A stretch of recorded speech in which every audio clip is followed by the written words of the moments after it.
去年尾呢，有一个 AI 假医生的影片伫网络顶头放送，讲一寡错误的医疗资讯。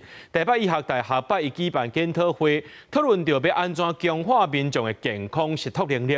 卫福部是强调讲，降低医疗假信息的风险呢，需要政府所谓平台、医疗专业，也各有民众做伙来合作。我是你们的老朋友陈志明医师。 这是去年尾伫网络合作陈志明的医师咧宣传糖尿病相关的消息。尾仔调查发现，影片拢是 AI 做的假信息。伫 AI 时代，假信息生成的成本较低，传播的速度更紧。民众真恶区分医疗信息到底有影无？台北医学大学8月举办检讨会，讨论安怎强化民众的健康识读能力。电视啦，对网络来去了解呢。所以我是讲，因为这个命吼，足侪迄个。 有的人吼，你讲若是半仙啦吼，会来咱的第伊的经验吼，大家人知啊，但这经验是个人的经验，无一定是符合迄个医学的专业的部分吼。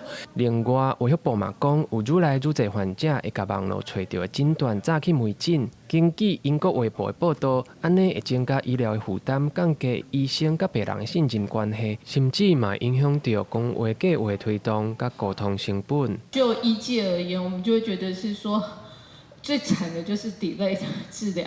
可是除了 delay 治疗以外，可能会不必要的焦虑，可能对整个体制就不相信了，甚至有没有可能造成不安全的健康行为的这件事情，都是可能会对个人的影响。咱希望政府会使去重视这个部分，所以民众只若讲，有感觉无了解的代志，咱有一个迄个事实的迄个查证中心，去问看卖咧，看讲是安怎，这是咪正确的。卫福部强调，面对这款系统性的风险，需要政府、医疗专业甲民众无同管道的合作。